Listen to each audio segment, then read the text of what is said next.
Benzema. Goal for me neck, nah give me eczema. Big baller, call me Benzema. Anyway you see me, you have to see 10 killer. AC cool, turn up the temperature. Alright, so we're back on the inside here, Slam 100.5. It's the Juggle, just about 10 minutes moving up to 7 o'clock.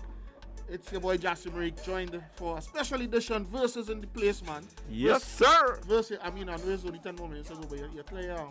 Yeah, I got the passport stamp, man. Yeah, man. I good. I got my green card, man. I call you on him first, no. I say it's just, yeah, say thing. Yeah, me. You should have called Stefano there, Stefano. Hey, Stefan, I forget that. I will call him and I shall you. Yeah, the blame, man. Alright, guys, so we're going to jump inside our Around the World segment. We want to speak a little bit about the Newcastle United takeover that happened in the last couple of days, roughly about a week ago. That saw three major groups really by the 100% divided over, of course, amongst the three of them. Big baller, call me Benzema. Goal for me neck, nah give me eczema. Big baller, call me Benzema. Anyway you see me, you have to see 10 killer. It was a £300 million investment led by Saudi Arabian Public Investment Fund, another group called PCP Capital Partners, and a group called the Reuben Brothers, or R&B Sports Media to be more specific. And they bought the shares off of the majority owner. Previously, Mike Ashley would have held ownership of the club for 14 years. What's the major news about it? Of course, it is the fact that this Saudi Arabian Public Investment Fund is heavily tied, or actually is run by the Saudi Arabian government. So naturally, the concerns, not by the Newcastle's fans, because all they wanted was for the last owner to go and for some money to come into the club. And they got the question. They could cross that off the Christmas list. Of political or potential political implications about this move. So let me just quickly tell you who are these people. So we have the Saudi Arabian company, Public Investment Fund, which is run by the Saudi Arabian government. Now, the Saudi Arabian government is run by the royal family of Saudi Arabia. Right. Right? So we calling them the royals. The royals. Right. Mohammed bin Salman, who is the son of the Saudi Arabian king, is the man who really does the government's bidding and the government's business, etc. Right. He is the crown prince. Right. So he's the prince, right. But he is notoriously linked to several humanitarian crimes and is heavily suspected as well, even going so far as the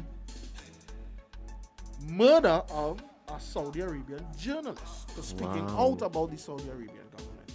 So again, naturally the questions would be, what would be the influence of the Saudi Arabian government on Newcastle United and more widely on the Premier League? Wow.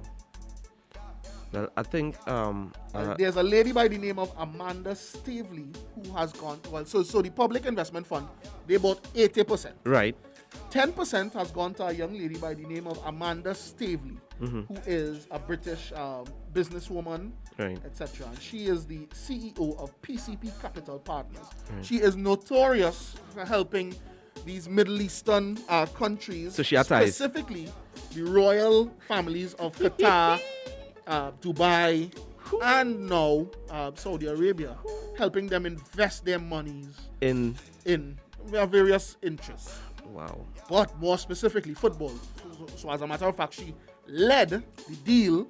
So she manhandled the deal. She manned the deal. Yeah, she's the woman of business. So right.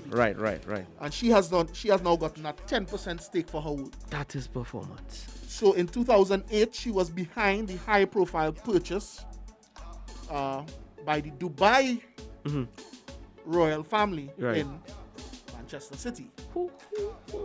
Among several others. She was behind a bid to also take a stake in Liverpool, which failed in 2017. What all I hear, and she has been the main force behind this Newcastle deal for several years, which actually first popped up in about 2017.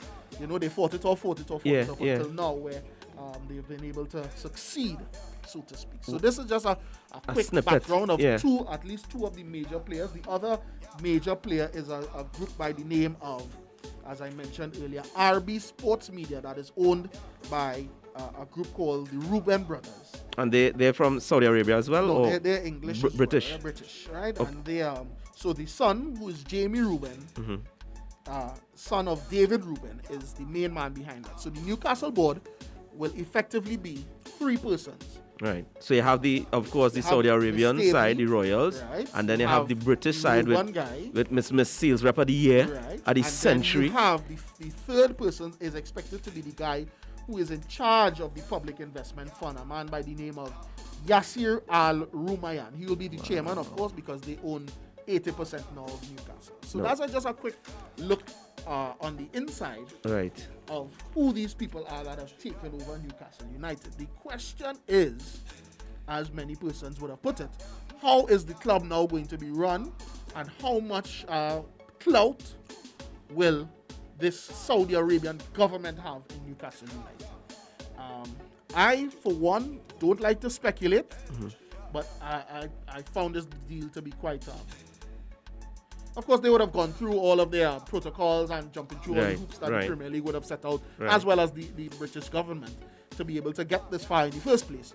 But I think it could be I wouldn't say a dangerous precedent, because it's been done before, but it certainly has raised my eyebrows, and so I had to go and do my due diligence. Earlier today was research. No, well, this is measured. This is, if you understand what I'm saying, when I give the definition, so you could see, you have the stats, you have the figures there. What do you think about this? Somebody buying an 80% stake with that sort of reputation. First things first, I have to say round of applause to that saleswoman of the Century, because her commission is nasty. But more to the point, so where they put 2 or 3 British faces along with the Saudi Arabia. No, what in my opinion, what I think is going to happen is we are going to see less of the Saudi Arabian board in the news or in the forefront, and more of the British faces. More so, they will find somebody. They will. I don't want to call it a mascot, but they will find an ambassador. That's what they're looking for. So they will find a face. Seems as though it's going to be Miss Amanda Stable. Yeah. At the forefront. As a matter of fact, right. She has already met with the Newcastle players and the current coach Steve Bruce, who's rumored to be on his way out. Yeah, he out. So? Jassy, the majority of that team have to say goodbye. The first thing that rose my eyebrows was that statement pertaining to her being linked with the Manchester City and what they were able to accomplish in that space of time. So now what you have is you have an experienced person taking the helm and giving the advice and recommendations after she went through everything she went through with Man City. So she has the do's, she has the don'ts. So it's a perfect example. You put a mechanic to fix a car, and they make a mistake, they mash it up, and they do whatever. After that, and by no means necessary Manchester City mash up, but as saying, she has now a wealth of experience that she's taking to Newcastle there. So trust and believe. You see the decisions coming forward. I tell you, Messi going to be crying again, or no? He going to be crying again, and he going to Newcastle. So 354, a friend on WhatsApp is saying Steve Bruce is gone. I won't be surprised if Michael Emenalo be the director of football. And of course, that's one of the names already heavily linked to Newcastle. But poor Stevie boy. It's unfortunate. Stevie has been known to be leading this level of English team, and I think now the expectation of Newcastle could be dangerous, because a lot of persons, as we mentioned, have said that they expect Mbappe, they expect everybody to come along. So interestingly, I was reading a story, and the gap in terms of squad worth is about $750 million from Newcastle. The worth of Newcastle squad, which is about £182 million right now, to Manchester City's, which is over £1 billion pounds. So to get, of course, they can't spend all that money in one swoop because of the financial fair play, etc. And that's what I'm saying. Right now, keep all your eyes on that lady. Because Newcastle have been able to turn £38 million in profit in the last 3 or 4 years, they expect to be able to spend in any one at any one time about 200, roughly, just over 200, I can't remember the exact figure, million pounds in terms of wages, etc. So we'll see how that goes, if they'll be able to attract, first of all, because remember, the money is one thing. You have to be able to attract persons to fit whatever project you embark upon. I don't see Newcastle being able to woo the likes of Mbappe. Although in the recent months or weeks, he's been expressing his dissatisfaction with certain things. And as a young footballer who's already accomplished so much. Mm-hmm. Who's already gone to such levels of wealth, who knows? Maybe he might take Newcastle on for the challenge. I saw a video with resurfaced that was about a couple years back with Griezmann on a plane, and Newcastle, he was playing Football Manager. Newcastle is the team that he bought, and he was able to win several trophies. So persons were saying that it's now a real life scenario. Now a real life scenario, right? Yeah. What people Lampard is a name being like. We have a call coming, and let's see. We haven't been touch base with our callers all afternoon, so let's see what persons are saying. Hello, welcome live to the Juggle. Good night, sir. Hey, good night. Yeah, talk to us, man. We listening. Yeah, all right. Well, the topic is about Newcastle. Yeah, we're speaking about Newcastle and the takeover. Well, I think I see beginning at the end for certain other teams, because with the money that Newcastle have now, they could push forward and probably do things. Yeah. Get high-class players. But don't you foresee a situation where the league will probably try to place some obstacles in front of them? Hello? Right? Yeah, you had to listen over the phone. Don't try to listen on the radio. Right. It'll be delayed. Yeah. Sorry. Yeah. Yeah. Do you foresee a situation where there might be some more regulatory influences to maybe desist? Try to deter them from deter Newcastle from spending lablash? Yes, because the league have certain teams in place where they want to do good, like Manchester United. You're going down a conspiracy road, brother. Come on. All right, okay, fair enough. But no, but the size of the I understand and I agree, because the size of these teams is that the brand, a strong Manchester United is good for the Premier League, and a strong and successful Liverpool, because of the brands that these teams wield. I would say strong Newcastle also, because all fans of the Premier League who know the Premier League will know Newcastle have a strong fan base. Yeah, the Toons definitely have a very loyal fan base for sure. Yeah, I would think they have a bigger fan base than Manchester City, especially in England. Nah, I wouldn't say that. No, you wouldn't say that? I wouldn't say that. Judy years for the Premier League with Alan Shearer and all the success there, Alan. I understand that and I hear that, but I wouldn't say that. Right now, presently, I wouldn't say that. Okay, fair enough. If you were saying probably about... I mean, it's hard to tell. Because there's no doubt that Manchester City has done a lot of marketing to put the team. That's what I was going to get to. We don't know if they necessarily have the amount of fans, but they've put the team to the forefront. Yeah. Okay, the stadium, the colours, you see it everywhere. Correct. All right, but it took a while for Manchester City to get it.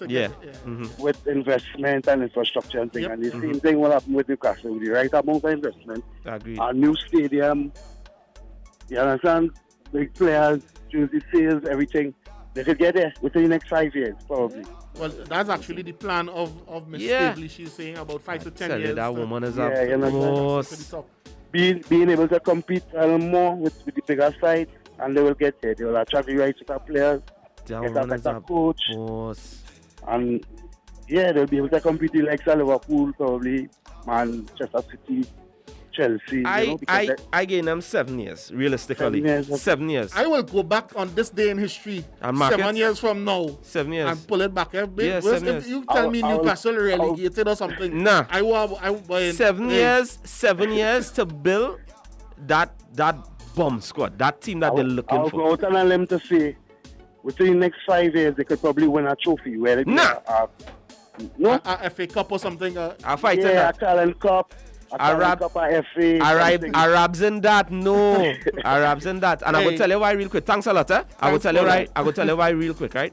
For the same fact that Jassy, at the point where you was making and asking about pertaining to the league itself, putting restrictions, on them with that purchasing power. And that is why I give the time frame of 7 years, because, all right, every year they have a certain amount of stipulated amount of funds that they will be able to spend, they will be able to transfer, etc., etc. So with that 7-year period now, you would then be able to build or attract, I would say, don't say attract, you would be able to build what you're looking for and get in terms of what you're looking for in terms of personnel, with also taking it being a factor, let me correct myself, also being a factor if they are able to get that top 4.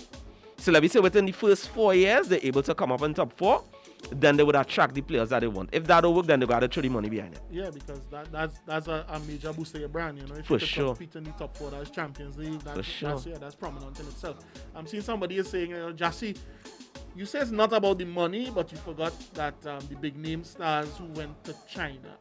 And yes, but I think that's a cautionary tale in itself, because where are those players now? Yes, they have the money, but a lot of them, they don't feature on the national teams. Correct. That China League actually went bankrupt, if I'm not mistaken. So that's a cautionary tale. Yes, I see the point where, money talks and it may be able to influence some players. Yeah. But I'm not quite sure. Big up Ram on DJ situation. Send me a video here with the new lineup. They have only attackers, Only attackers. And they put Kante in goal, Poor Kante, bro. They have Salah. Poor Kante. They have Salah. They have Messi. They have De Bruyne. They have Neymar. Haaland. Look this lineup. Mbappe. Son in the lineup. Benzema. This is team boy. Lewandowski. Christie. Poor Kante in goal. Poor Kante in goal. That is wickedness, boy. Oh, yes. But it's definitely going to be interesting times. I think Newcastle has put a lot of teams on alert. Yeah. You're going to see teams being either, but in a sense, they have a head start. They have the opportunity now to invest in their academies and that kind of thing, a la Chelsea. I think we've come to the realization that when teams spend, because Chelsea would have been, just like that when the investment came and you spend big, other teams then turn to strengthen their academies and it pays off in that 5 to 10 years. If you invest in your academy now, let's say you are, let's say you consider yourself a top 4 side now, right? Or just outside Arsenal or Tottenham or something. Tottenham or something, right? Right? You invest heavily in your academy now. That 5 to 10 years that Newcastle has given themselves to challenge you would also be about ready to pay off in that time, So now is the time to do your shrewd business and organize yourself, put your ducks in a row, as they say. But Arsenal need more than an investment, boy. They need a bush back. They don't get caught off guard, and that's a good thing about it. I think that nobody should be caught off guard unless you really just don't have the spending power.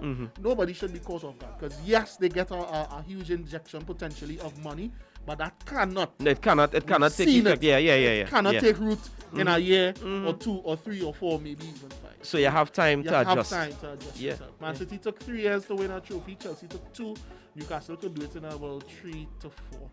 Brother, I tell you. See, Manchester City and Chelsea, I think, already had a brand and attraction. Correct. Beyond the dollars and the cents, which is why they were able to. And I don't even think people say Chelsea buy the league and thing, but I think Chelsea was very shrewd, because when you look back at that side, there weren't a lot of superstars. It wasn't in the way how PSG or City has gone about No. or even that was a team.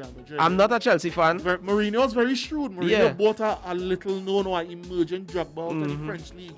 He brought persons that he could depend on, like Carvalho and Pereira, along with him from Porto. From Porto, So people say, yes, we spent a lot on deepening the squad, but I don't think we spent a lot on boosting the squad from that aspect. No.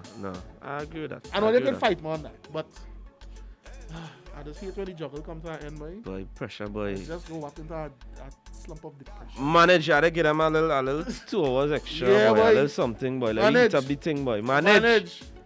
Anyway, first I want to say thank you. First and foremost, you've always been a loyal supporter and a friend of the show. For sure. And I was very happy to be able to count on you. When I came in, I was very happy. I mean, no offense to anybody that I saw you and not another announcer. There are very few. There are very few that take yeah. it just in the juggle now, boy. And football in itself. But Fano, you move like an Arsenal fan today, boy. We'll deal with Fano, boy. Fano, you move like an Arsenal fan today, boy. You let me down. I was Superb and Fitness to design the dreadest cardio workout and give Fano as punishment. Yes, boy. The dreadest cardio workout. We gotta put that on tape. A little time here again. Hello, good afternoon. Welcome to the Juggle. Good evening. Yeah, good night. Yeah, man. Which topic are we on here right now? We were speaking about Newcastle and the large injection or investment that they've seen. Of the cash. Yeah, the cash. Yeah.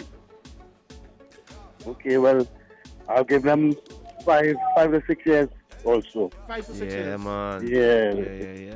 Come into their own to be able to compete with everybody else. You think Newcastle could run with the big boys in 5 to 6 years, right? Yeah, right now, as it is, they compete with Arsenal, and Arsenal are big boys. You being real sarcastic here. Come off the line, you. You're wicked hour. I'm going with that. I feel that's how I'm speaking truthful right now. With other small teams in the Premier League, what doing just as good. Well, other small teams. I catch me coming from shots. All right, thanks. Thanks, man. You understand? And with that injection of 200 million in one transfer, they could do some damage.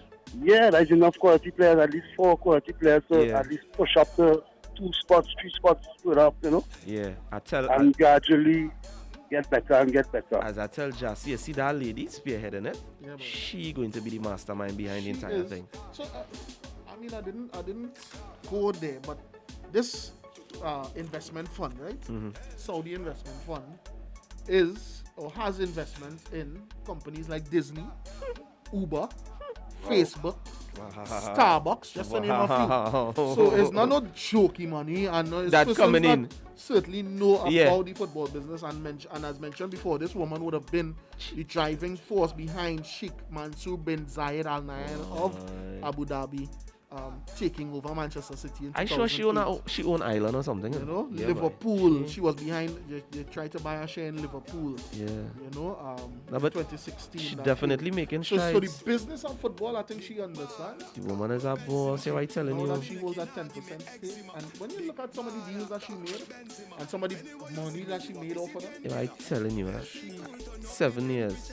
7 years. The first thing they have to do is get the right coach.